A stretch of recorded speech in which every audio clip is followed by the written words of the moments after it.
Iniciando aqui o nosso estudo de hoje, o livro Plantão de Respostas, com a participação do nosso querido Chico, no Pinga Fogo, que traz para nós aqui a transcrição do que foi apresentado naquele programa.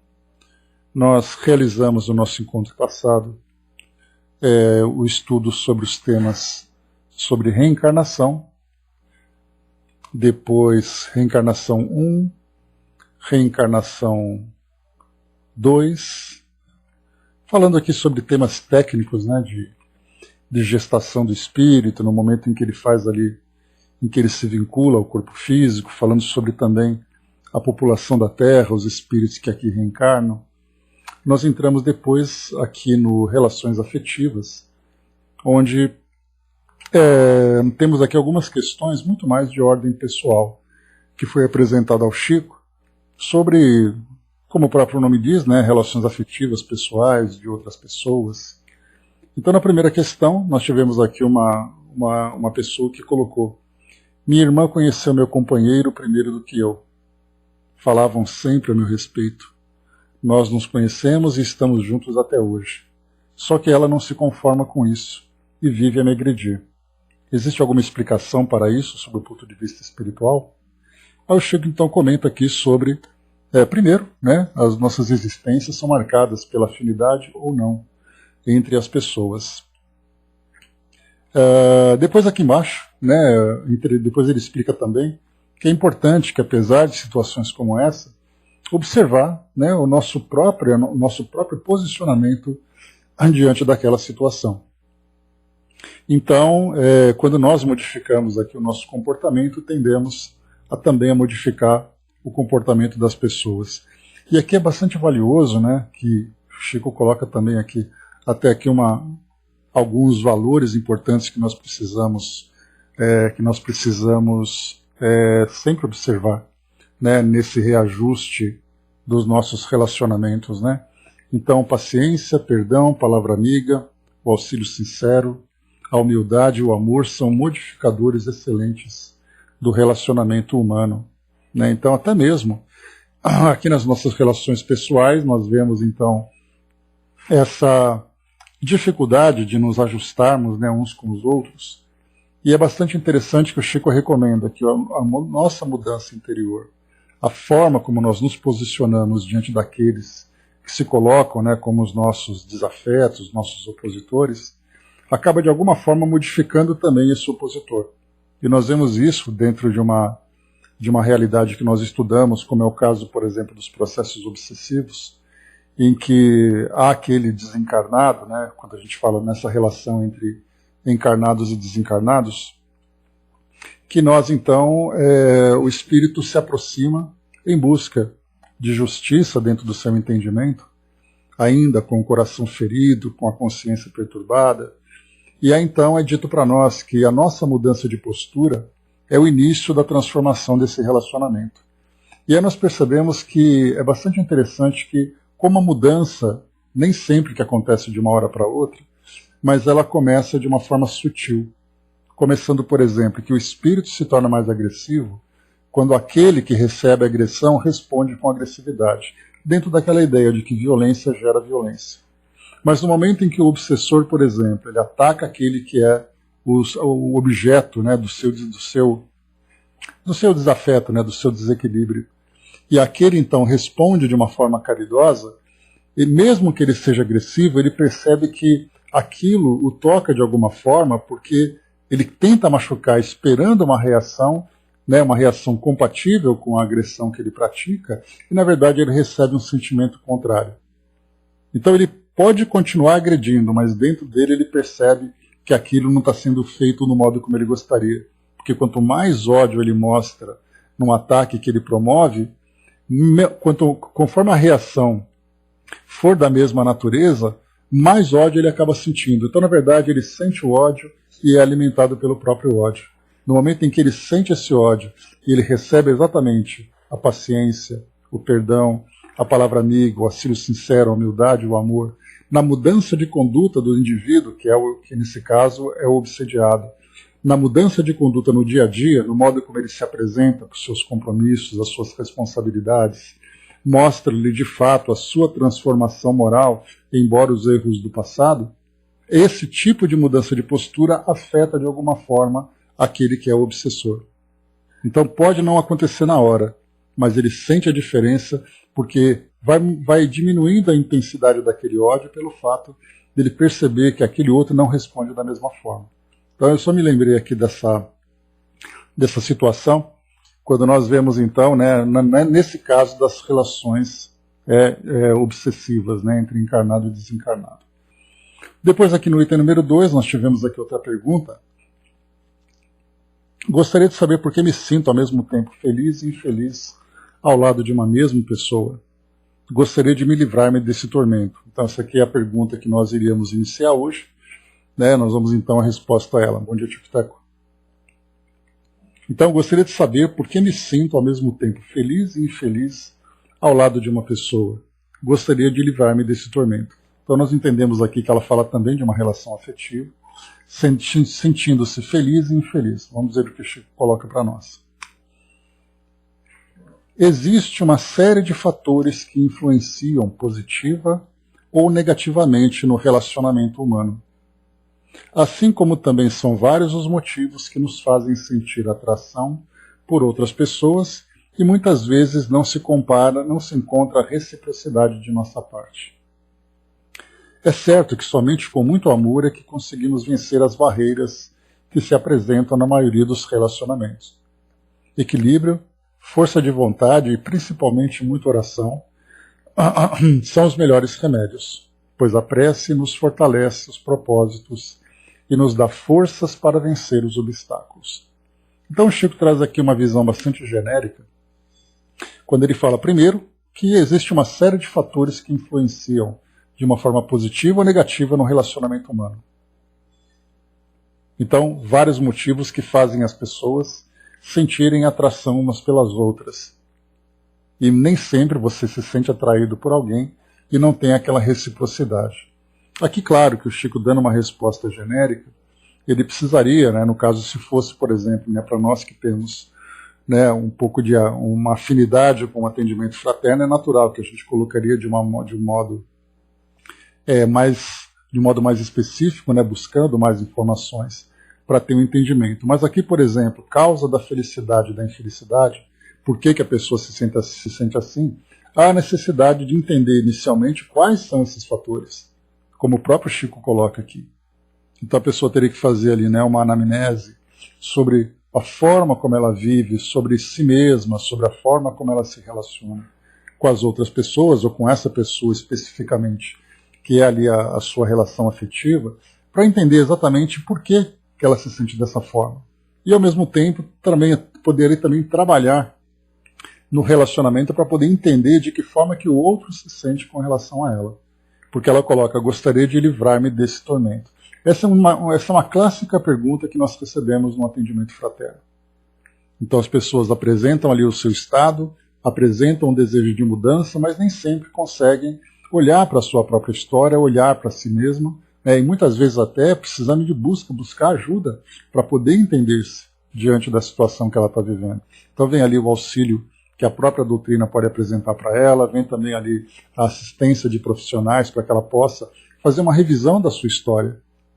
Né? Então o Chico aqui ele trouxe para nós que essa série de fatores que influenciam positivo ou negativamente no relacionamento humano, e é claro que ele não poderia se aprofundar um pouco mais, mas aqui nós poderíamos desenvolver, né, esse assunto com grande profundidade para mostrar, né, muitos detalhes da nossa própria história. Quer dizer, essa felicidade e essa infelicidade diz respeito a ela mesma, ou seja, ela com ela mesma, ou diz respeito a ela com o relacionamento com que ela vive. Ela se sente feliz em qual parte do seu relacionamento e infeliz em qual parte. Quais exatamente os detalhes que são ali incômodos ou detalhes que são confortáveis. E a partir dali, como se livrar de tudo isso? Então, primeiro faz a identificação de todos esses elementos e depois começam a trabalhar pela mudança, começando pela mudança de si mesmo. Porque a gente lembra que o nosso estado de felicidade ou infelicidade diante de alguma situação, muitas vezes é criado pelas nossas próprias expectativas. Emmanuel traz para nós aquela passagem, só se desilude quem se ilude. Então, quantas vezes nós, dentro de um relacionamento, estabelecemos ali critérios, né, padrões para a nossa felicidade que o outro não pode corresponder. E da mesma forma, o outro que também deseja ser feliz do seu próprio modo, também espera que o outro atenda às suas necessidades. Então, na verdade, um relacionamento começa quando os dois ali se abrem para saber, para mostrar aquilo que eles desejam e aquilo que eles podem obter, e trabalhar juntos para poder construir essa relação afetiva. E como a gente já conversou anteriormente, né, nos tempos que nós vivemos, e quando nós falamos tempos atuais, não são os tempos atuais, né, desse ano que nós estamos vivendo, mas dessas últimas décadas, né, nós percebemos, né, que as pessoas, dentro de um relacionamento, elas convivem muito mais como concorrentes do que como companheiros. Porque cada um quer viver do seu próprio modo. Então o outro se torna um incômodo, porque ele acaba ali, né, impedindo que ela faça as coisas do jeito que ela gosta de fazer, que impeça, né, ou que acaba criticando o modo como ela se comporta. Então, portanto, a gente vê assim que essa ideia, gente, que nós vamos construir nossas vidas juntos. E dessa forma nós vamos então trabalhar em prol dessa relação. Hoje nós percebemos que as pessoas vamos nos juntar, mas você não está me fazendo feliz. E o outro vai dizer, você também não está me fazendo feliz. A gente pensa então, quer dizer, no nosso estado de felicidade. E a gente sabe que a construção dessa felicidade, ela depende muito de concessões, né, de transparência, de pedidos. E aí então cada um ali vai oferecendo aquilo que tem de melhor, mas sempre buscando aquele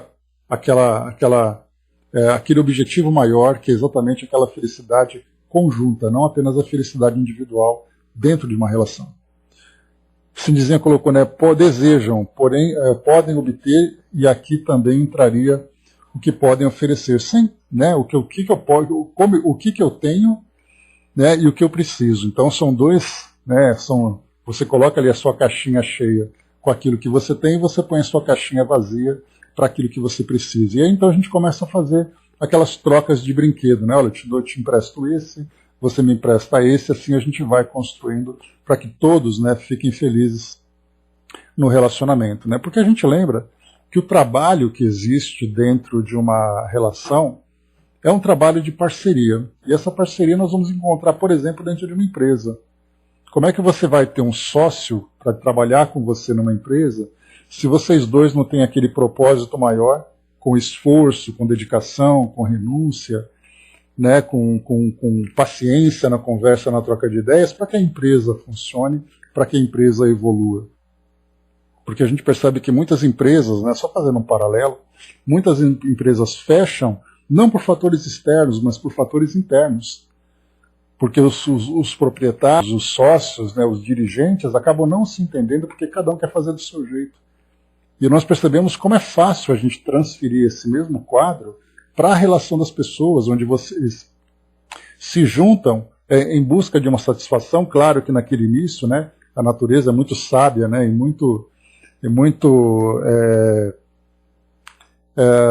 é muito manipula muito os nossos sentimentos, né? Porque você, né, no momento em que você se sente apaixonado, você se sente atraído, então na verdade você busca aquilo que é uma satisfação imediata. Mas depois então, quando as coisas começam a se estabelecer, começam a se acalmar um pouco mais, aí então vem a realidade do dia a dia, do cotidiano. E nesse momento as pessoas começam então a se ver, né, sem aquela fantasia, sem aquela ilusão que no início acabou aparecendo, acabou surgindo, né? Então aí no momento em que você se depara com a realidade, as coisas se tornam mais complicadas. E aí então é aí que então vem exatamente aquela ideia, né, da maturidade dos dois para dizerem assim, olha, o que nós queremos exatamente? Onde nós queremos chegar? Então aquela proposta, né, do sim, eu me lembro que José Carlos de Luca, que é um palestrante e escritor aqui de São Paulo, palestrante espírita, ele comentava no seu livro, né, que as pessoas então elas começam aquele período de namoro, de envolvimento e tudo mais, e o objetivo delas é o casamento. Quer dizer, nós vamos nos casar no dia tal. Naquele dia você tem ideia, pronto, nós chegamos no pódio, acabou então aqui o nosso esforço, tudo foi conquistado. E na verdade é ali que o trabalho começa. No momento em que o dito sim, né, em que sim, nós aceitamos conviver juntos, sim, nós aceitamos ali promover a nossa jornada compartilhada, então ali que o trabalho continua para os próximos anos, para as próximas décadas, mas a gente tem uma visão muito limitada. Eu quero me casar com ele. Pronto, você se casou. O que vai ser a partir de agora? É ali que começa mesmo o trabalho mais difícil, o trabalho mais complicado das pessoas. Né? Bom dia, Flávio. Bom dia, Chaconete. Bom dia, Márcio.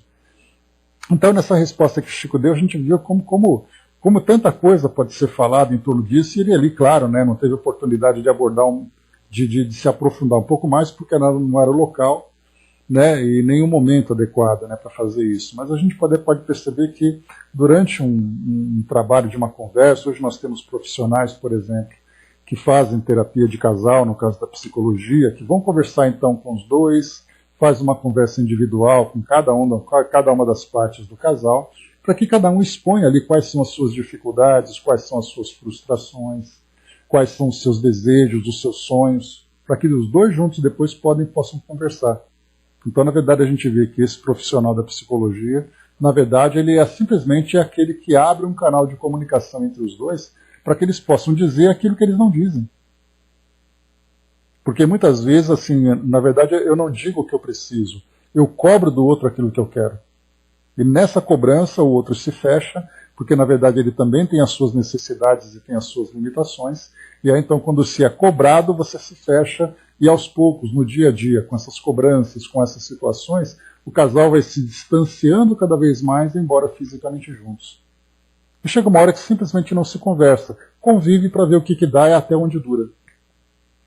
E aquele sonho inicial, né, de vamos viver junto, construir as nossas vidas, já não existe mais. Vamos nos suportar enquanto puder, enquanto a gente aguentar. Né? Então a gente vê que como as coisas se tornam complicadas exatamente por causa da nossa própria personalidade humana, de nós temos tantas dificuldades para gerenciar as nossas emoções, para gerenciar, né, os nossos valores, as nossas tendências, as nossas imperfeições morais. Tudo isso é muito difícil. Então, se nós não temos uma maturidade espiritual para promover o nosso crescimento individual, imaginemos como isso fica mais difícil quando a gente tem que conviver com o outro, de lidar com as nossas dificuldades e ainda por cima ter ali a necessidade de suprir aquilo que o outro precisa e pedir para que ele traga para nós aquilo que nós precisamos. E as coisas vão se complicar. Por isso, então, o Chico coloca para nós nessa resposta, né? Existe uma série de fatores que influenciam positivamente ou negativamente uma relação. Assim como também são vários os motivos que nos fazem sentir atração por outras pessoas e muitas vezes não se encontra a reciprocidade da outra parte. É certo que somente com muito amor é que conseguimos vencer as barreiras que se apresentam na maioria dos relacionamentos. E quando se fala é com muito amor, o que significa exatamente esse amor?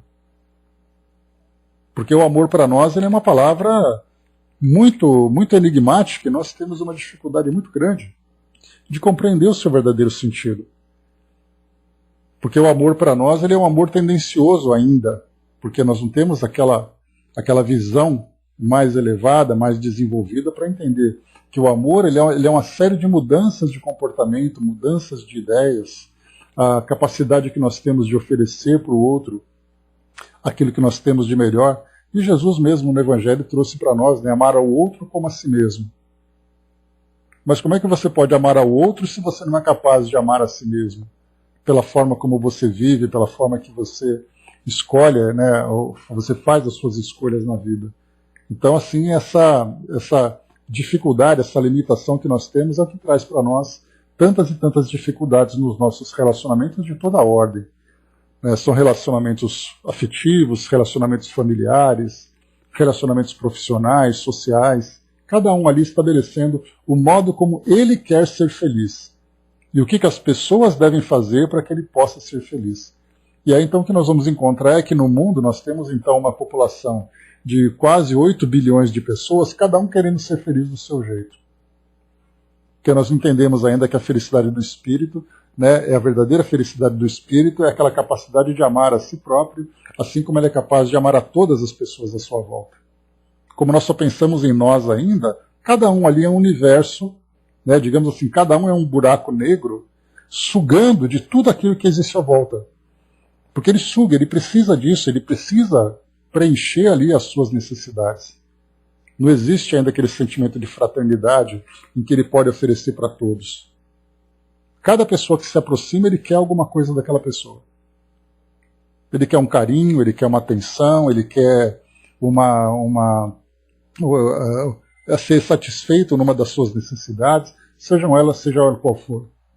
Enfim, então como nós não aprendemos ainda a viver dessa forma fraterna, nós vivemos ainda com o nosso individualismo. Que é exatamente ali, né, a oposição, assim como nós temos, né, o frio e o calor, o claro e o escuro, né, nós temos ali a fraternidade e a individualidade. Sim, né, Tico-Teco, exatamente porque nós estamos em conflitos dentro de nós. Como esse conflito existe dentro de nós, querendo ainda trabalhar para suprir as nossas necessidades, a gente transforma também as nossas relações num campo de batalha. É parte da nossa experiência ainda. Mas quando a gente começa a desenvolver essa nossa visão, a gente percebe que todos os nossos relacionamentos podem acontecer de um modo diferente. Bom dia, Mami. Vamos em frente, pessoal. Próxima questão aqui que o Chico apresentou. Que o Chico recebeu, na verdade, né? Não concordo com a resposta que, se casamos errado, devemos permanecer nessa relação. Sou a favor do divórcio, no caso do sentimento acabar. O que me diz? Essa ideia, né, de até que a morte os separe, que a nossa sociedade, né, aceitou durante muito tempo, gerava, né, como a gente percebe aqui no tom dessa pergunta, né, a discordância contundente, né, de muitas pessoas. O Chico responde da seguinte forma. No Evangelho segundo o Espiritismo, encontramos o seguinte: o divórcio separa legalmente o que já está de fato separado. Não havendo afeições mútuas, a única determinante do casamento, afeições mútuas, a única determinação do casamento, a separação tornar-se-á necessária. O Chico coloca: não devemos, entretanto, tomar decisões precipitadas, né, quando houver desavença no casamento. É necessário que busquemos resolver todas as diferenças a fim de tornar a convivência harmoniosa. Se simplesmente considerar-se que a união foi um erro, talvez estejamos incorrendo num erro ainda maior, em efetivando-se a separação. Bom, aqui nós temos então, né, que temos a visão geral, quando se fala de relacionamentos afetivos, né, e temos ali a visão individual, em que cada caso traz ali as suas características. Então nós temos ali textos, por exemplo, de Emmanuel e textos de Joana, principalmente desses dois que falam bastante desse tema, que traz para nós ali uma visão dizendo que cada indivíduo ele tem que entender o que é o casamento, no sentido de dois espíritos estarem juntos, resolvendo questões importantes, questões pessoais, inclusive envolvendo outros espíritos, na condição de familiares próximos, de filhos e tudo mais. Então, quando nós temos assim, por que as pessoas se juntam? Joana já traz para nós que todo grupo familiar ele é uma pequena comunidade formada por espíritos comprometidos com o passado. Então, isso a doutrina traz para nós, esse entendimento, que nós não somos simplesmente viajores autônomos em busca de aventuras em qualquer lugar que nós passemos. Nós somos, na verdade, espíritos que reencarnam com uma programação reencarnatória, que temos ali, né, afinidades que vão fazer com que nós nos aproximemos. E a gente lembra que essa afinidade, ela tem ali duas faces. Tem a afinidade de duas pessoas que se amam, e você tem a afinidade de duas pessoas que se odeiam. Porque até mesmo o ódio é um sentimento afim. Então nós lembramos que como nós somos espíritos, que através das nossas experiências, nós vamos então construindo relacionamentos, alguns desses relacionamentos se tornam mais próximos, mais profundos, com raízes mais profundas, fazendo com que esses espíritos naturalmente se atraiam e continuem em suas convivências. No caso de um mundo de provas e expiações como o nosso, a gente vai perceber que essas relações são formadas por espíritos que, de alguma forma, precisam se ajustarem, precisam se ajudarem para poderem evoluir, para poderem se desenvolver.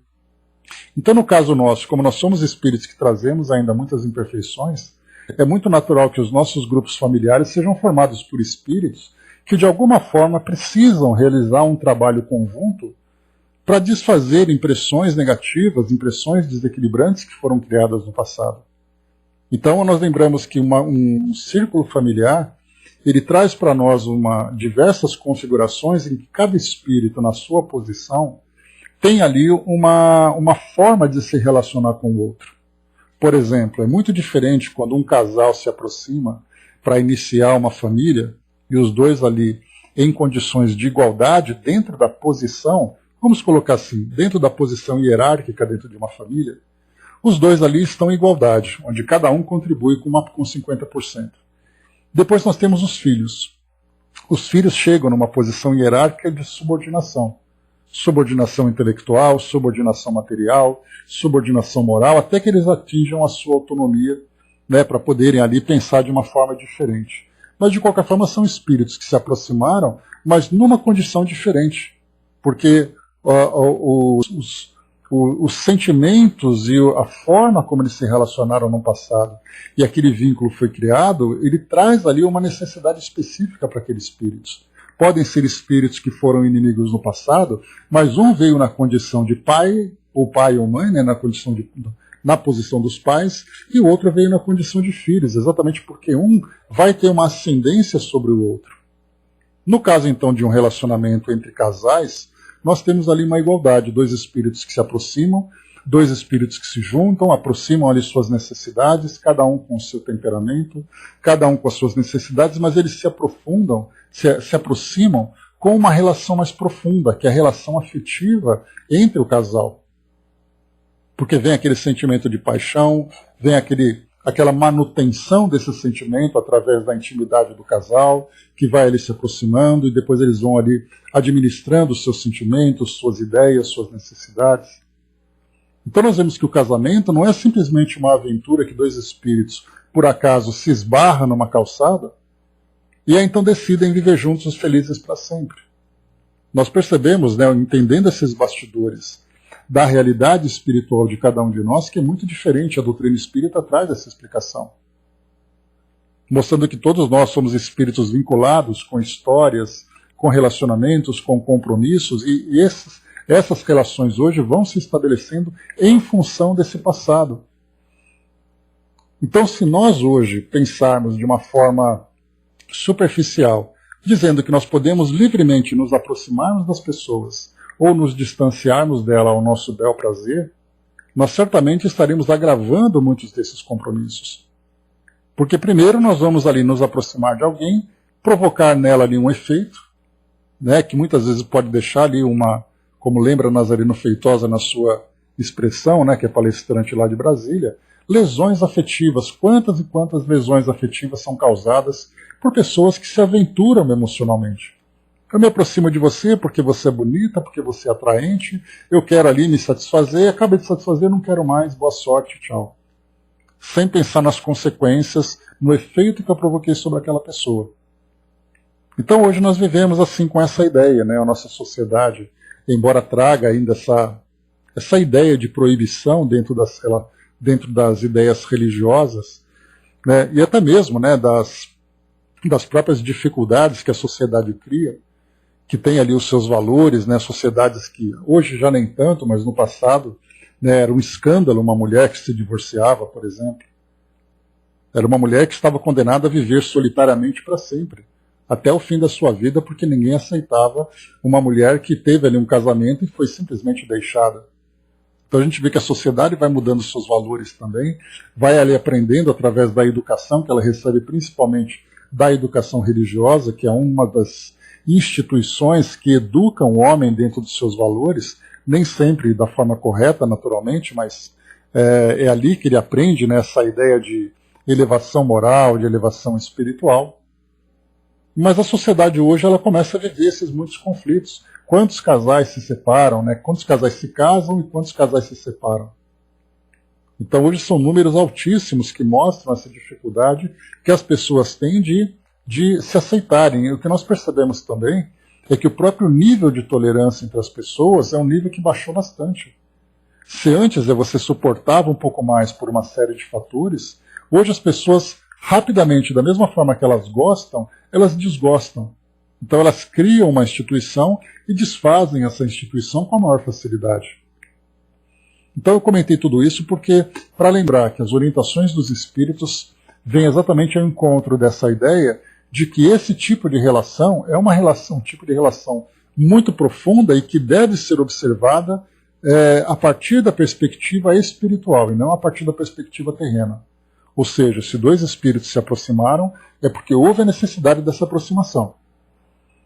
São raros os encontros casuais em que dois espíritos sentem ali afinidade um pelo outro e se aproximam para poder compartilhar esses sentimentos. Nós temos uma força de atração em nós que nós desconhecemos como ela funciona, mas nós só sabemos que elas naturalmente, essa força, né, naturalmente, nos aproxima das pessoas com que nós temos necessidade. Mais uma vez, como a gente comentou, né, no encontro passado sobre esse tema, né, como Kardec recebeu no Livro dos Espíritos, as pessoas se procuram no meio da multidão. Então é como se houvesse assim aquela aglomeração toda, né, fazendo de conta que pode ter aglomeração nos tempos atuais, mas as pessoas estão aglomeradas ali, mas você busca alguém que quando você cruza o olhar, você diz, era você que eu estava procurando. Não sabe por quê, mas simplesmente é assim. Ou seja, existe uma força que nos atrai e que nós nos buscamos naturalmente para poder cumprir esses compromissos. Mas, de qualquer forma, conforme a pergunta que foi feita aqui em cima, né, quando casamos errado, o que significa casar errado exatamente na visão dessa pessoa? Casar errado significa que você não está satisfeito com o seu casamento? Como se você se casasse apenas para diversão, apenas para satisfação pessoal? E é exatamente o que Chico coloca para nós. Não devemos tomar decisões precipitadas, porque o casamento tem um propósito. Quando você se junta num casamento, você tem filhos, você constitui uma família, é um grupo de espíritos comprometidos com o passado.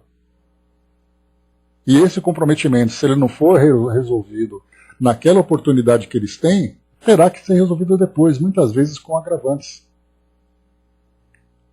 Então, as orientações que chegam para nós, tanto de Joana como de Emmanuel, né, principalmente desses dois, que são ali os temas com os quais, são os dois espíritos com os quais nós temos mais contatos, é exatamente isso, né? Trabalhe dentro do seu limite de tolerância, para poder fazer com que aquela relação seja realmente educativa para o espírito, e não simplesmente uma oportunidade de satisfação. Porque abandonar um compromisso vai ser ter que encontrar com esse compromisso de novo.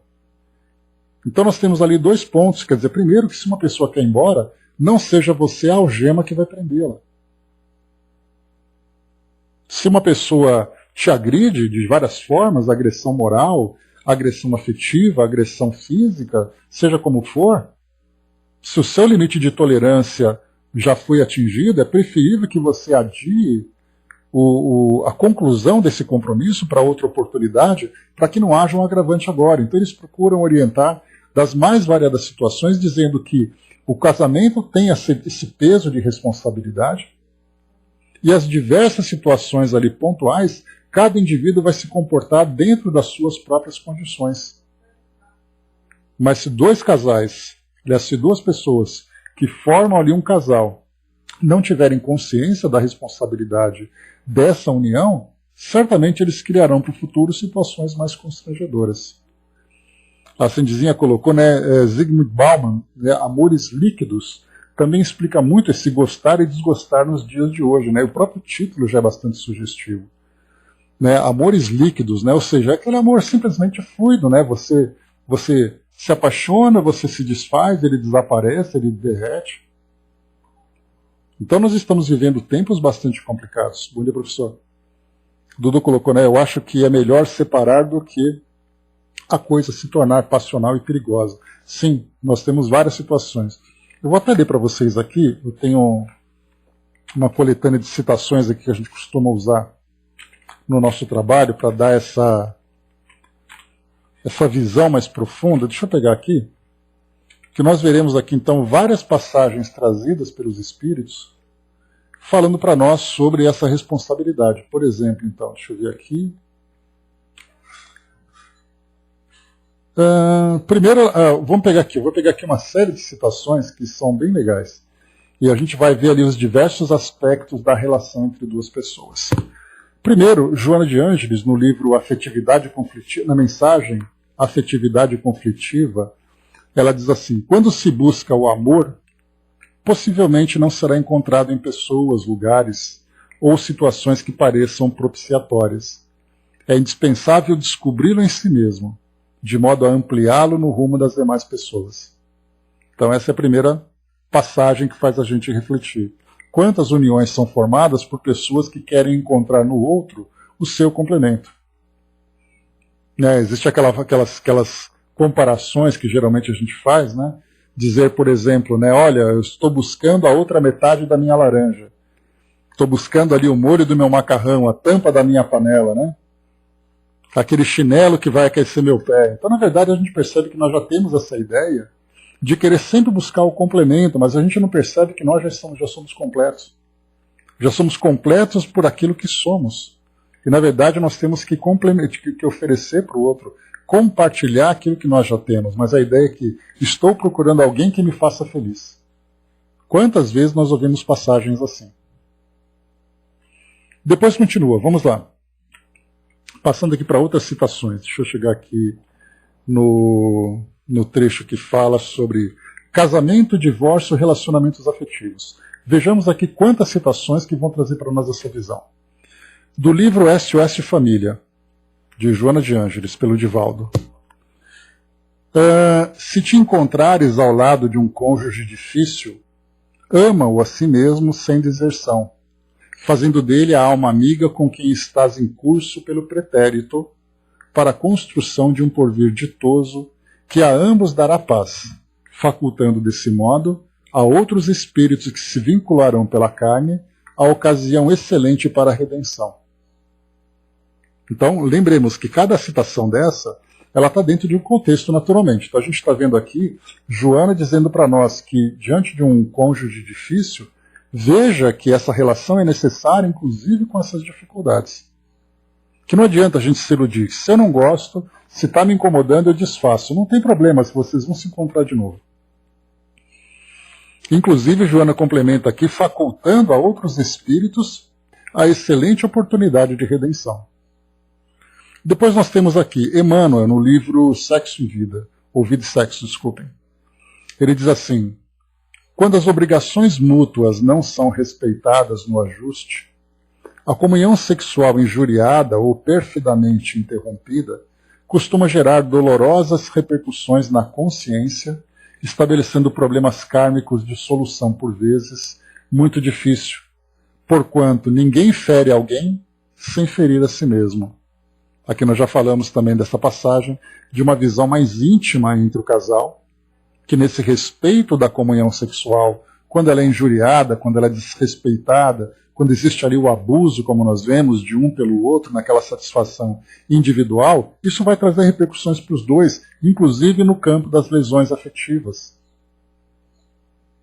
Depois nós temos Joana de Ângeles novamente, no livro O Homem Integral. A solução para os relacionamentos perturbadores não é a separação, como supõem muitos. Rompendo-se com alguém, não pode o indivíduo crer-se livre para outro tentame que lhe resultaria feliz, porquanto o problema não é da relação em si, mas do seu estado íntimo psicológico. Para tanto, como forma de equacionamento, só a adoção do amor com toda a sua estrutura renovadora, saudável, de planificação, consegue o êxito almejado, porquanto para onde ou para quem o indivíduo se transfira, conduzirá toda a sua memória social, o seu comportamento e o que é. Desse modo, transferir-se não resolve problemas. Antes, deve solucionar-se para trasladar-se, se for o caso, depois. Então, o que ela lembra para nós é que se você, por causa de uma insatisfação que você julgou ali que é o seu limite, e você sai de um relacionamento e vai para outro relacionamento, você pode levar para esse outro relacionamento as mesmas dificuldades que você tinha anteriormente. Por isso ela fala do esforço necessário para que a gente possa tentar trabalhar na nossa relação, buscando essa harmonização, para que se chegou nesse limite, você desejar mesmo, aí você vai de um modo saudável. E não buscar no outro aquilo que você não encontrou naquele outro relacionamento. Porque você mesmo continua com essa necessidade.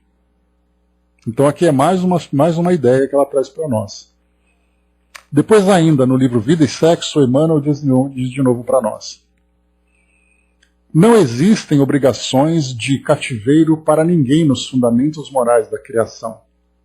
O companheiro ou companheira menosprezada no círculo doméstico detém a faculdade de refazer as condições que julgue necessária a harmonia íntima, com base na consciência tranquila. Então, quer dizer, não existem obrigações. Eu sempre digo, né, quando trabalhamos em atendimento, que a mesma liberdade que você teve quando disse o sim, você tem essa liberdade quando diz o não. Porém, não adianta você dizer sim e não baseado numa visão superficial, sem colocar a responsabilidade como peso para cada indivíduo envolvido naquela relação.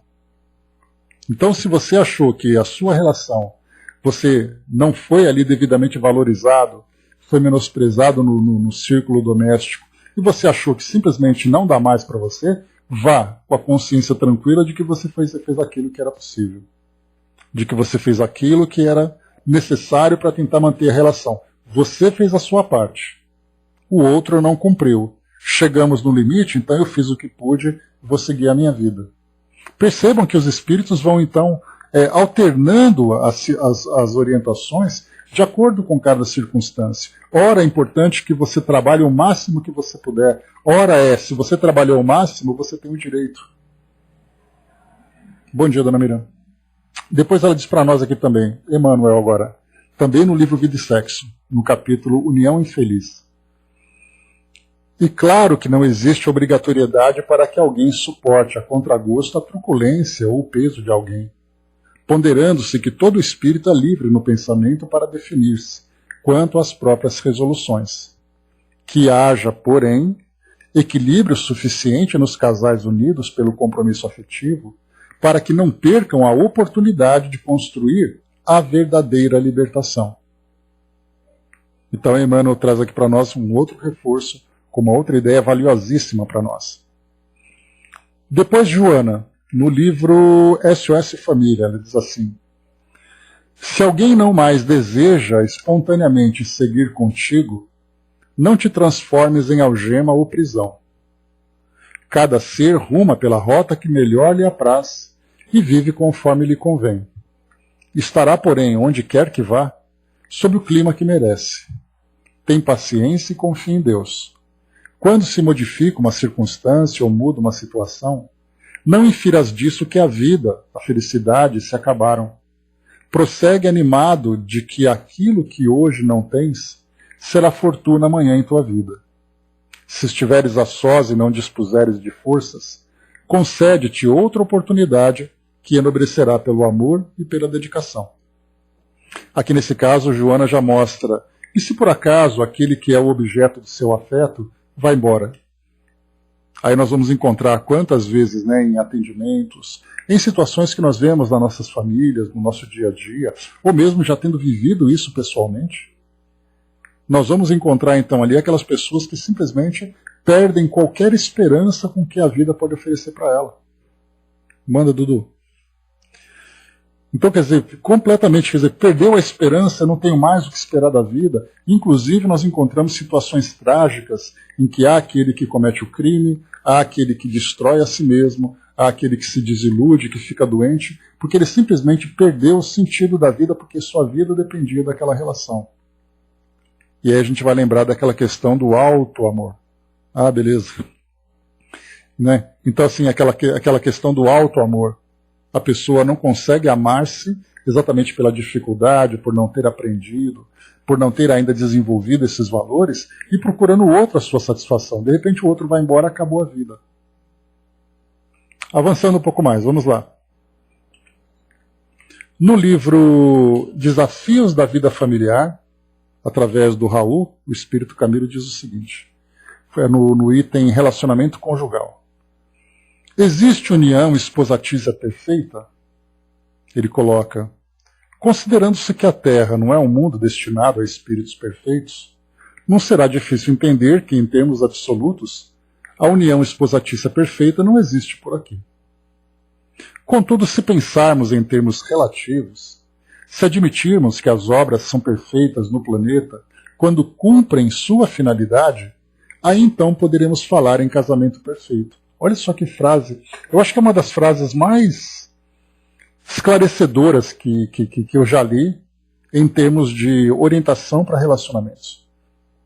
Porque mesmo que seja uma relação difícil entre duas pessoas, essa dificuldade tende a se dissolver exatamente pelo compromisso que os dois espíritos têm. Aí você vai dizer, mas meu casamento não é feliz. Mas a sua vida se torna feliz com o tempo pelo fato de você ter conseguido dissolver esse nódulo. Ontem mesmo, né, estudando o Evolução em Dois Mundos, nós vimos André Luiz falando sobre aqueles nódulos psíquicos, né, que acabam se fixando na nossa mente.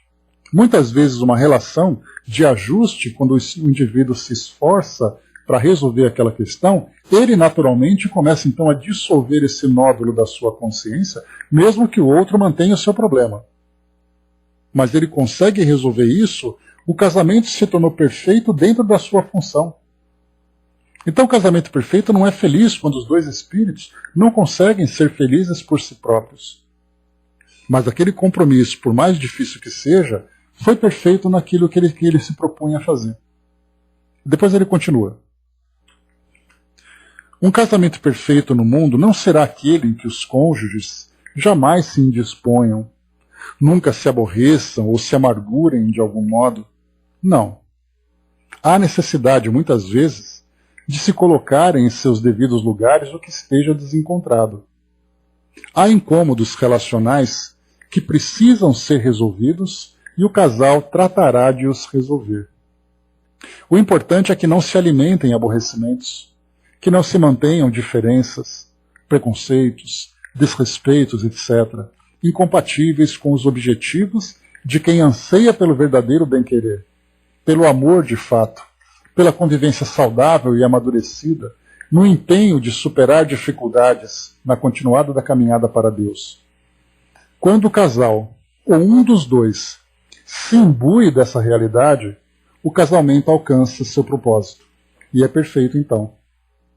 Eu acho tão legal essa passagem, porque quando você mostra uma reflexão como essa, e o indivíduo entende isso, ele muda completamente a sua visão dentro da sua realidade.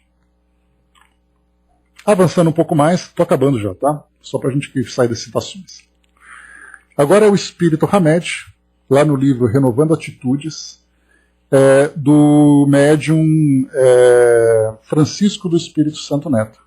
Ele diz assim, observem. Requisitar dos outros o que eles não podem dar ainda é desrespeitar suas limitações emocionais, mentais e espirituais, ou seja, a sua idade evolutiva. Forçar pais, filhos, amigos e esposos a preencher o teu vazio interior com o amor que não dás a ti mesmo, por esqueceres seus próprios recursos e possibilidades, é insensato da tua parte. É dando que se recebe. Portanto, cabe a ti mesmo administrar tuas carências afetivas e fazer por ti o que gostarias que os outros te fizessem. Não peças amor e afeto. Antes de tudo, dê a ti mesmo e em seguida aos outros, sem mesmo cobrar taxas de gratidão e reconhecimento. Importante é que sigas os passos de Jesus na doação do amor abundante, sem jamais exigi-lo de ninguém e sem jamais esquecer que és responsável pelos teus sentimentos. Quanto aos outros, sejam eles quem forem, responderão por si mesmos conforme o seu livre-arbítrio e amadurecimento espiritual. Então, nessa ideia do relacionamento, que é o compartilhamento íntimo entre duas pessoas, como é que nós podemos requisitar do outro aquilo que ele não tem? Para preencher o nosso vazio. Porque é claro que isso aqui é bem específico o que Hamed coloca para nós. Não é, por exemplo, o caso, de respeito. Eu quero que ele me respeite porque ele não respeita. Claro que isso depende, né? Isso é óbvio, que é parte da relação em que os dois precisam cumprir. Agora, eu preciso que o outro satisfaça as minhas carências. Como é que eu posso pedir que o outro satisfaça se muitas vezes o outro é tão ou mais carente que eu? Então cabe a mim mesmo administrar as minhas emoções, os meus sentimentos, construir essa minha estrutura sólida para depois então poder compartilhar, porque aquilo que eu tenho eu posso oferecer. É claro que nós estamos falando aqui de uma visão do indivíduo ideal. Esse indivíduo ideal é aquele que consegue olhar para si próprio, administrar-se, trabalhar suas emoções e sentimentos, manter o equilíbrio, coisa que, claro, nós estamos ainda um pouco distantes. Mas nós temos esse propósito, esse objetivo.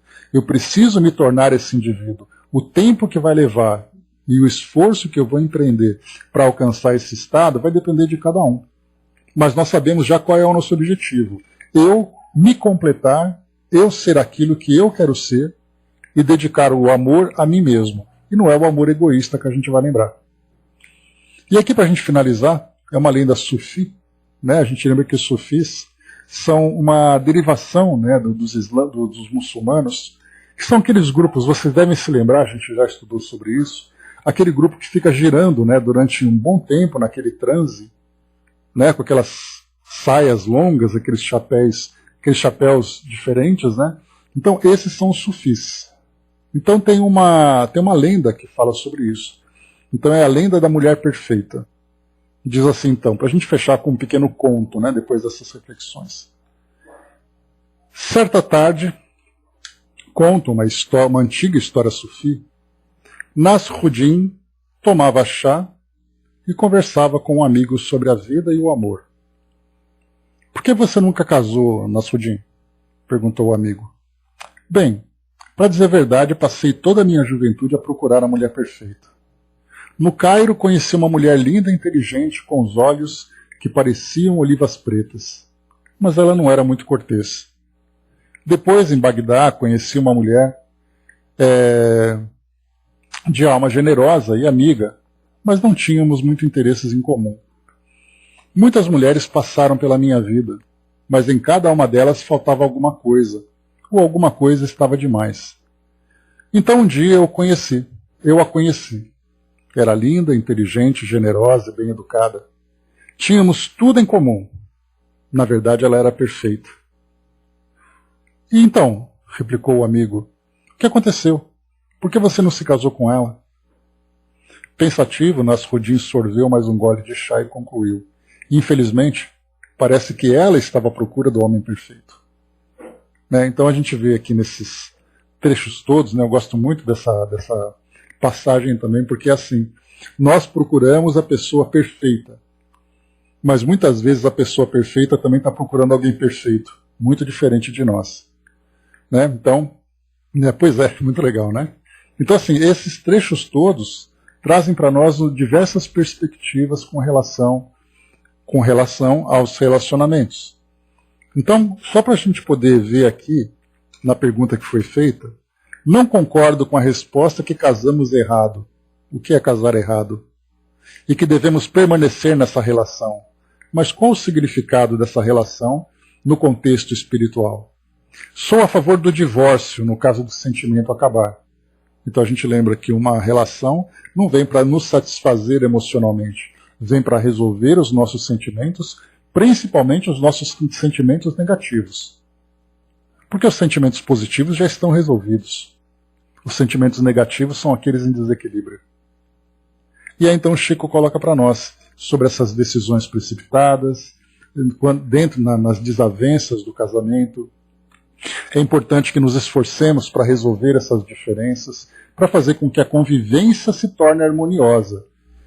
Porque quando ele fala em convivência harmoniosa, nós temos aquela ideia do amor perfeito, o amor para sempre. Encontrei minha alma gêmea, e essa minha alma gêmea vai me acompanhar por toda a eternidade. Porque é uma ilusão que nós temos, né? Uma ilusão que foi construída pela nossa própria educação na sociedade terrena, que mostra para nós essa visão, que eu vou encontrar a pessoa para viver comigo para sempre. Só que a gente tem que considerar que a nossa condição é imperfeita, O nosso mundo é um mundo característico de espíritos ainda em desequilíbrio, espíritos ainda em desenvolvimento, em evolução. As relações se dão com objetivo educativo, terapêutico, não com satisfação para todo sempre. Então, quando fala assim, quando nós estamos numa relação que ela não traz para nós aquele casamento ideal, no sentido de o sentimento perfeito, nas relações perfeitas, nas satisfações perfeitas e tudo mais, a gente vai perceber que se nós conseguirmos manter uma relação de respeito, amizade, de harmonia e administrarmos as nossas necessidades e sentimentos, o casamento, voltando lá para o espírito Camilo, ele é perfeito no seu objetivo. Ah, mas eu sonho, né? E esse é um problema que nós percebemos, que na mídia, na literatura, nas fantasias, nós construímos as relações perfeitas. Nós vemos, né, nos próprios desenhos, as crianças são educadas a encontrar ali, né, a Cinderela com o príncipe, a Branca de Neve com o príncipe, mostrando aquela ideia do heroísmo, mostrando aquela ideia da beleza perfeita e tudo mais, né? Então, é que eu sempre lembro, né, as pessoas sentam em frente aos televisores assistindo às novelas e nós encontramos aqueles dois casais que passaram por uma seleção infernal para poder fazer parte daquela novela, para poder ver o talento, a beleza, mais influências e coisa e tal, aí junta aquelas duas personagens representadas por aqueles dois atores, e aí mostra então aquela vida perfeita, com luxo, com beleza, com alegria, com roteiro que foi ali trabalhado por várias pessoas para escrever as frases certas, no momento certo, com a câmera pegando do jeito certo. Aí a Dona Maria olha para o lado, vê ali o seu João com aquela barriguinha cochilando no sofá e fica assim, como eu queria ter a vida perfeita. Porque ela queria, na verdade, ela ali, né? Ela ter aquele amor perfeito que foi aparecendo. Mas a nossa vida, né, Tico-Teco, é uma vida de cinema. Somos nós que nos demos conta ainda dessa realidade. A gente acha que a nossa vida é um faz de conta, porque a ideia do faz de conta nos acompanha desde o início da nossa vida. As crianças, né, a gente pega as meninas, por exemplo, ali, pega a Barbie com o Ken, a Barbie que representa a menina perfeita, com o boneco que representa perfeito, coloca os dois num carro bonitinho e vai em direção ao pôr do sol. E ela cresce vivendo isso, ela ouve as músicas que falam letras perfeitas, do amor perfeito, da felicidade perfeita, e nós nos esquecemos da realidade do espírito. Que essa perfeição, que essa felicidade, ela será alcançada. Mas nós estamos ainda muito longe, porque nós estamos construindo ainda essa condição interior de cada um de nós. É aquela criança que brinca assim, eu queria ser médico, eu queria ser professor, sem passar por todos os anos da escola, sem passar pelo vestibular, sem passar pelos anos infernais da faculdade, pela formatura, ir para o mercado de trabalho, para depois se tornar médico e professor. Então nós queremos o mundo perfeito, o casal perfeito, sem passar pelas etapas de construção desse ideal. Então nós vimos quantas vezes nós temos ali, né, essas diversas facetas que vou mostrando, são os espíritos trazendo para nós recomendações de como nós trabalharmos essas fases difíceis que nós estamos vivendo. Né, o Brás colocou, né, tem uma música, não sei porquê, não vale nada, mas só gosto de você. Pois é. Né? Cada frase, Brás, se a gente fizesse ali uma brincadeira de cada um pegar uma estrofe de uma música, um verso de uma música e trazer para cá, né, de músicas dos mais variados gêneros, né, de sertanejo, de pagode. Pegar pagode e sertanejo, então, é uma tristeza, né? A gente vai encontrar ali cada frase. Então, né, por exemplo, né, docinho de coco, né, aí vai. Mas aí então, quando a gente volta a nossa visão para a realidade, quando a gente volta a nossa visão para a nossa condição espiritual, nosso estágio evolutivo, nós vemos como isso é complicado e como a nossa sociedade, incluindo a nós mesmos, como nós estamos distantes do entendimento das grandes responsabilidades que nós temos. É por isso então que encarnação após encarnação, uma coisinha mudada, um detalhezinho é acrescentado por parte dos trabalhadores do plano espiritual, para mostrar para nós, né, que nós estamos ali construindo, mas quando a gente tem essa visão, não, eu entendo qual é o meu propósito e eu vou trabalhar em função desse, nós encontraremos ali uma minoria quase que imperceptível. Mas cabe a nós, através desse esclarecimento, desse estudo, termos essa visão. A Cindizinha colocou, né, cresce ouvindo Sandy Júnior e acha que só porque o amor é imortal não passa por perigo. Pois é, e você acreditou naquela época, né, Cindizinha? Depois acordou para a vida e falou, ó Deus. Aí percebeu que o amor não é imortal, nós somos imortais, né? E o amor faz parte do trabalho, não é fácil não. O Tiquitá colocou, né, essas letras estimulam o raciocínio de quem busca o equilíbrio, né? Quer dizer, coloca para nós pelo menos o objetivo. Mas não pode deixar de falar do processo, né, que é o mais importante. Mas enfim, esse aqui então é o trecho que nós vimos dessa passagem aqui. Vamos para o próximo item aqui do Chico. Relações afetivas número 3, número 4. O Braço colocou, né? Fiz uma paródia que quase matei o povo de rir em um clube em Anápolis, né? A paródia do último verso da música, né? Franguinho na panela. Bras, puxa, depois coloca para nós, pra gente ver. Ou então põe no nosso grupo lá também, que vale a pena. Vamos lá, o Chico recebeu a seguinte pergunta. Né, a Miriam colocou, né? O que estraga o relacionamento é sexta-feira. Na segunda tudo é lindo, né? Quem casa na segunda-feira, me fala? Percebe que todo mundo se casa na sexta, né, em busca da felicidade, né? Mas, vamos lá, né? Pois é, Tic-Tac, pois é. Casou na segunda-feira, Gilda? Isso que é coragem, hein? Passar aquele domingo, depois acorda na segunda-feira e fala, vou me casar. É só você e a Miriam que pensam nessas coisas, né? Mas vamos lá. A Angelina trouxe para nós aqui uma mensagem, né, para a gente refletir um pouco mais sobre isso. Diz assim para nós, né, necessário se faz saber que cada ser é uma individualidade e que cada um tem gostos e defeitos, que ninguém poderá modificar o outro. Deverá, através do respeito mútuo, viver em equilíbrio. Quando não há equilíbrio, o melhor será o diálogo, que não devem continuar, mas tudo com o mesmo amor, que se unam, deixar um e o outro seguirem sem mágoas. Isso aqui é mais uma mensagem que fortalece aquele nosso raciocínio, que mesmo no momento em que uma relação, vamos dizer assim, esgotou, em termos de sentimentos, em termos de vontade de trabalhar e tudo mais, que esse final seja harmonioso. Porque o que nós vemos também ali é uma agressão muito grande por parte dos dois, né, vivendo um desequilíbrio emocional, vivendo um desequilíbrio de várias formas, em que as pessoas saem machucadas, deixando situações muito mais graves no passado, para o futuro. Então, quer dizer, quando não tem mais condições, sentar e conversar com toda amizade, com todo carinho. E vocês sabem que existe uma situação. Angelina, quem trouxe para nós a mensagem, por favor? Aqui por nosso agradecimento. De qualquer forma, agradecemos. Pela presença, pelo carinho com a gente aqui, né? Marta, um beijo para você, querida. Né? Deixa eu lembrar aqui que eu ia falar, peraí um pouquinho só. Deixa eu voltar aqui para pegar o fio da meada que eu estava falando. Pera lá. Sim. Uma das maiores dificuldades que a gente percebe é com relação a espíritas se separando. Porque nós fazemos muitas vezes, embora tenhamos ali a intenção de fazer a coisa certa, o peso na consciência quando o espírita se separa. Eu me lembro, né, de um... Cindizinha, como é que chama aquele cantor espírita que vai fazer na palestra musicada? Esqueci o nome dele, você lembra dele?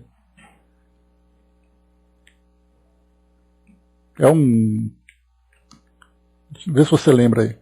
Plínio Oliveira, isso, obrigado. Né? O Plínio, para quem não conhece, ele faz palestras musicadas. Né? Então ele vai contando histórias e incluindo músicas. Né? Ele tem ali um talento muito, muito grande para música. Então ele tem ali o teclado dele, ele vai cantando, colocando algumas frases, colocando algumas músicas. Muito legal, para quem não conhece, deixa a recomendação pesquisar sobre ele. E ele é separado da esposa. Né? Então ele conta assim, não, que a minha ex-esposa, que nós conversamos bastante, que nós somos muito amigos ainda, a gente pensa, poxa, mas ele é um palestrante espírita, Um palestrante espírita que se separou, como é possível isso? É inadmissível pensarmos dessa forma. Porque espírita não pode separar. Assim como espírita não pode chorar em velório. Então a gente tem essa visão que, claro, nós temos ali o entendimento, nós temos as responsabilidades e tudo. Sabemos, inclusive, né, que isso, a interrupção de um compromisso, quando chega em determinada condição, isso é nada mais do que um adiamento. Como Emmanuel traz para nós, lá no livro Vida e Sexo, ele coloca para nós, é preferível o adiamento do que o agravamento. E muitas vezes um casal faz essa opção, mesmo que seja de uma forma amistosa. Se houver alguma necessidade de ajuste no futuro, será bem feito, porque o final foi bem feito. Né? A interrupção da relação, a forma como a relação terminou, né? O Haroldo está no segundo, né, Marion? Então, quer dizer, a gente vai percebendo, como assim o Haroldo separado? Que coisa absurda é essa? Espírita não pode fazer tal coisa. Então, assim, é uma interpretação que, muitas vezes, um radicalismo que nós temos por falta de entendimento. Sabemos que tem compromisso, sabemos que tem consequências as escolhas que nós fazemos, mas muitas vezes nós radicalizamos. Como qualquer criança, né, que leva ao pé da letra, sem entendermos as diversas situações que envolvem um compromisso como aquele. André colocou, né, presidente ou palestrante famoso, então é crucificado, sem dúvida. Porque ele é obrigado a cumprir ao pé da letra o regulamento. Né? A Cindy colocou, né, não pode acontecer do fim de um relacionamento ser o fechamento de um ciclo e não um adiamento. Nós não sabemos, Cindyzinha, por isso que cada indivíduo tem que analisar, né, como lembra, né, aquela passagem de Joana que eu sempre comento com vocês, na dúvida siga o seu coração. Então aquele casal que finalizou aquela relação, fez tudo o que era possível, observou ali que infelizmente, né, surgiram outros interesses e tudo mais, sem dúvida, o fato deles terminarem dessa forma, se surgir uma situação futura, esse casal vai poder se reaproximar, estabelecido dentro de uma amizade. Agora, se nós temos ali muitas vezes uma relação em que o indivíduo tem ali aquele período em que ele fez ali o relacionamento, o casal terminou aquela relação e depois cada um segue sua vida, inclusive através de outras relações. Isso pode representar o ciclo.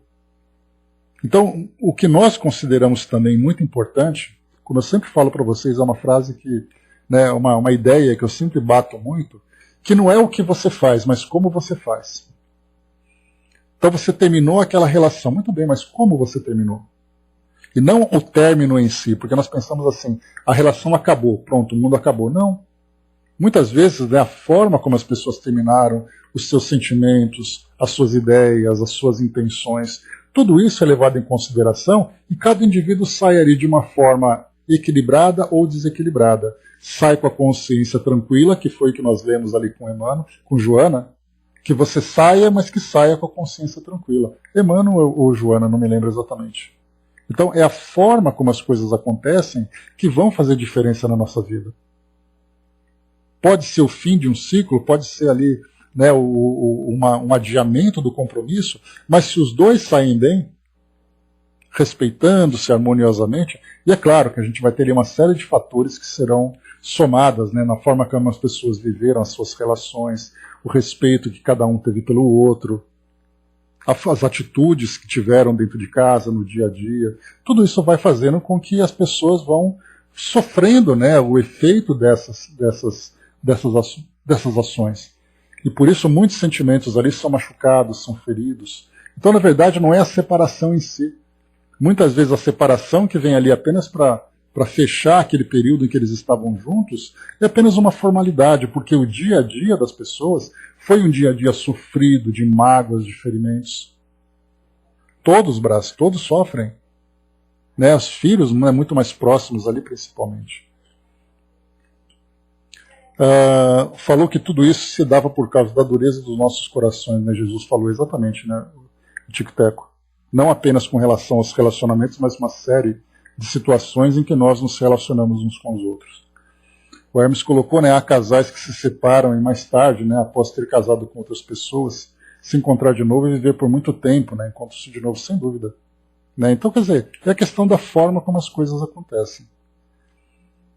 O Dudu trouxe para nós aqui também, né, obrigado pela participação aqui conosco. Cada junção de corpos está relacionada a uma programação a cada um, mesmo que seja por dias. respondendo Cidizinha para você. A separação não invalida o processo meritório de cada um. Separação fecha o ciclo de cada casal que irá sentir, sofrer e progredir. Então o que nós entendemos de ciclo não é o fim do processo, né? Então, naquele momento o casal estava disposto e em condições de vivenciar aquela experiência durante aquele período. Depois cada um seguirá ali o seu caminho individualmente por esse período e as pendências serão depois resolvidas no futuro. Porque a gente lembra, né, que quantos casais se aproximam numa relação por causa de uma vivência de existências atrás. Então a gente sabe que muitas situações não acontecem de uma hora para outra.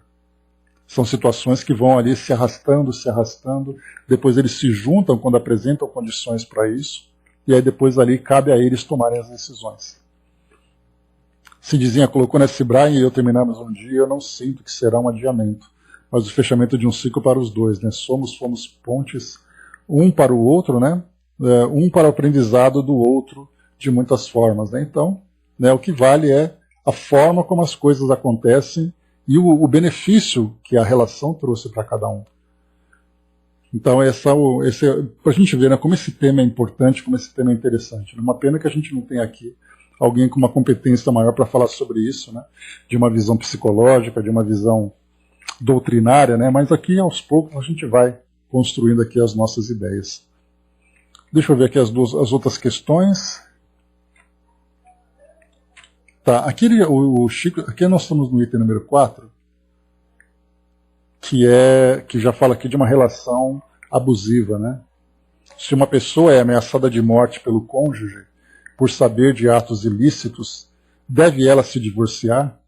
E caso não se divorcie, na espiritualidade será considerado suicida?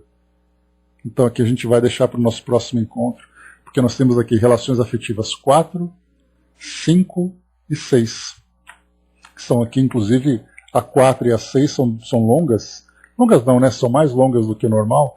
Vale a pena a gente estudar com calma cada um desses trechos para a gente aqui aproveitar um pouco mais, né? Então, paramos por aqui então, meus amigos. Relações afetivas, número 4 então, que fala agora sobre essa relação abusiva. Né? E hoje a gente tem visto bastante isso, nessa expressão, relações abusivas, violência contra a mulher, né? Casais tragédias que acontecem, né? Então crimes e autocrimes, né? Não sei se existe essa expressão, mas vocês entenderam o sentido, né? Então a gente vai ver situações das mais variadas acontecendo, né? E trazendo essas consequências para a sociedade, lembrando, né? Consequências para a sociedade e consequências individuais, porque a gente lembra que estarmos no mundo de provas e expiações, o fato de nós testemunharmos experiências como essas é para nós um impacto, um aprendizado, porque se nós não aprendemos através da nossa mudança pessoal, a gente vai aprender através dos traumas que nós vemos nos outros. Aí é cada um ali que vai observar a sua sabedoria, né, conforme a gente já estudou naquela passagem, né, que mostra que os sábios são aqueles que aprendem com os erros dos outros. Então tem os ingênuos, né, que só aprendem errando, os teimosos que não aprendem com os próprios erros, e os sábios. E nós estamos observando. Cada vez que nós olharmos para isso, será para nós um aprendizado. A Angelina colocou, para finalizarmos, né, ontem aconteceu um fato, uma jovem dentista de 24 anos estava se divorciando, o esposo não queria, ele ligou para ela, pediu a presença dela com urgência, que ele estava muito doente, o resultado dela foi assassinado. Então são situações traumáticas que nós ainda encontramos, né? A Gilda colocou a difícil tarefa dos advogados nessas relações conflituosas. Então a gente vê, né, Gilda, que a nossa sociedade, por ela ter essa estrutura, ela acaba envolvendo também pessoas que são fora. Então nós temos advogados, terapeutas, familiares, né? Tudo isso envolvendo as pessoas, né? E muitas vezes nós temos esses profissionais com responsabilidades. Teve até um filme, eu me esqueci o nome dele agora, mas é um filme recente, que mostra ali, né, a influência do terapeuta no casal para poder fazer com que aquilo se arrastasse porque ele estava ganhando com as consultas. Então, quanto mais prolongado fosse o tratamento, melhor. Então, ele ficava jogando com as pessoas.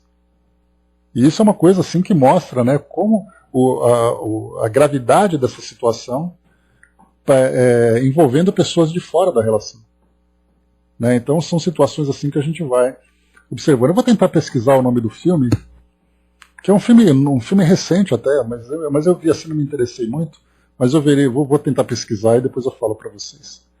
O Hermes lembrou, né, por que matar o cônjuge? Nada deu certo, né, parte para outra relação, mas o problema é o adoecimento do indivíduo, né, Hermes? Quando o indivíduo está adoecido, ele não raciocina dessa forma. Por isso que Joana colocou, né, não se torne algema ou prisão do outro. Quando ela fala sobre isso, não é só aquela pessoa que chora porque o outro foi embora. É aquele que se desespera, né, que pratica esse surto de desespero, que para ele está doente, né? Por mais que a gente fale assim, ele é um criminoso, ele é isso, ele é aquilo, mas na verdade ele simplesmente fica cego diante da situação, que aí envolve sentimentos, envolve orgulho, envolve história, porque esses espíritos podem estar no passado comprometidos com uma situação semelhante, esse indivíduo não suporta, enfim. Né? Exato, né, André? Não fica comigo, não fica com ninguém. Eu tive um amigo, né, muito triste, era um amigo de juventude, muito querido, né? Então ele teve ali também a relação dele terminou, a então companheira dele não quis ficar mais com ele e tudo mais, ele esperou ela na porta do trabalho, ele acabou cometendo assassinato e depois ele cometeu suicídio. Então foi assim um trauma, porque eu fiquei sabendo assim na televisão. Era aquela época que passava o Aqui e Agora, né? Vocês se lembram? Ali por volta de 1994, 95. Aí estava assistindo alguma coisa na televisão, o telefone tocou, o amigo falou, muda para esse canal e olha lá. Quando vi lá, estava a reportagem do amigo sendo noticiado, né? Então, né, a gente vê assim que desespero, a gente pensa, uma pessoa tão bacana, uma pessoa tão centrada, né? E no fim das contas acabou cometendo esse ato. Mas cada um ali constrói a sua própria história, né? Enfim. Muito bem, meus amigos, fechando aqui o nosso estudo então de hoje, é um tema muito legal, um tema bastante instrutivo e provocativo para nós, mas certamente a gente pode aqui refletir bastante sobre cada um dos temas aqui apresentados. Né? Então, nós daremos continuidade nesse estudo na semana que vem, na próxima terça-feira, para falar aqui dos relações afetivas. Eu confesso para vocês que eu li esse relações afetivas, do item número 2 até o número 6, já li também umas 4, 5 perguntas depois, porque eu falei, isso aqui vai passar rápido, né? Mas olha só como rendeu esse assunto, como foi legal, né? A gente trazer